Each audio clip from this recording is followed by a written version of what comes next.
হিন্দু মুসলিমের লড়াইটা ৭৫ বছর আগে লাগিয়ে গেছিল ইংরেজরা। এখন এই জিনিসটা আরও তাড়াতাড়ি বাড়ছে, কারণ যে ইংরেজরা বলে না, ইংরেজরা একটা ধরনের কুকুর বলতে পারেন, যারা কেটেছিল কিন্তু ব্যথা ১০০ বছর পর পাবে মানুষ। তারা এত শাতির ছিল। আমাদের দেশে হিন্দু মুসলিম করে দেশটাকে আলাদা করেছিল, বাংলাদেশ আর পাকিস্তান গেল। আবার আমাদের দেশে যখন পুরো দেশ হিন্দু মুসলিমে গৃহযুদ্ধ করবে, তখন মুসলমানরা বিরোধ করবে যে আমাদেরকে আলাদা দেশ চাই। তখন মুসলমান শান্তানো দেশ তখন বিটো করবে। তখন ইংরেজ মানে আমেরিকা, ইউরোপ বলবে না, হুম্যান রাইট।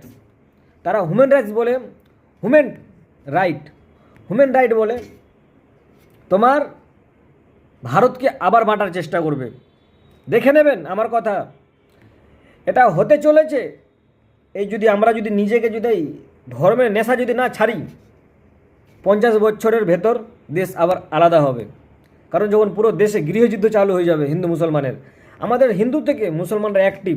আজকে আমরা ১১৫ কোটি আছি, মুসলমানরা ২০ থেকে ২২ কোটি আছে, কিন্তু তাদের সাথে পুরো ওয়ার্ল্ডের মুসলিম কান্ট্রি আছে। আমাদের সাথে কোনো কান্ট্রি নাই, আমাদের সাথে নেতা পর্যন্ত নাই আমাদের দেশের। বাইরের কান্ট্রি কি থাকবে? আর তাদের মুসলমানদের পুরো দুনিয়ার যতটা শান্তান্ন মুসলমান দেশে যায় তাদের সাথে আছে। তাদেরকে যে কোনো দেশে যেতে পারবে, কিন্তু আমরা যেতে পারবো না। আমাদেরকে ভাবতে হবে যে হিন্দু মুসলিমের গৃহযুদ্ধ করে দেশটাকে বাঁটার চেষ্টা করলে আমাদের ক্ষতি। কারণ আমাদের ইতিহাস পড়া দরকার। আমাদের মাটি বাংলাদেশ যেটা আলাদা হয়েছে এই হিন্দু মুসলিমের কারণেই। কারণ আমাদের এই পশ্চিমবঙ্গ হিন্দুদের জন্য, আর যেটা বাংলাদেশ ওটা মুসলমানদের জন্য। লাস্টে দেশ ভাগ হল যখন ইংরেজরা গেল, দেশ ভাগ করলো, তাকে পাকিস্তান বানিয়ে দিল। তো এবার আবার হবে, আবার বলবে যে কিছুটা বাংলা থেকে মুসলমানদেরকে দিয়ে দাও হাফ, আর বাকিটা হিন্দুদেরকে দিয়ে দাও। আবার ওখানে কিছুজন মুসলমান থেকে যাবে।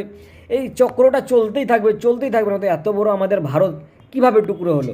আমাদের আন্নভক্তর জন্যই না ভাই। রাশিয়া টুকরো হয়ে যেত, ওখানকার জনতারা মরে গিয়েছিল দেশের জন্য। জান দেবো, গোলামি খাটবো না। তাই জন্য আজও রাশিয়া এত বড় আছে। তো আপনাদের কাছে নিবেদন যে আন্নভক্তির চক্করে, মুসলমান আর হিন্দুর চক্করে দেশটাকে ভাগ করেন না। আমার কথা এখন লাগবে না, ৬ মাস পর দেখুন বা ৫০ বছর পর দেখবেন হচ্ছে, দেশটা আলাদা হচ্ছে। কারণ আমাদের ইতিহাস যা বলছে, আমাদের ভারতের ইতিহাস আমরা পড়িনি বলে আজকে আন্নভক্তিতে আমরা মরছি, গোলামি খাটছি। বুঝতে পেরেছেন?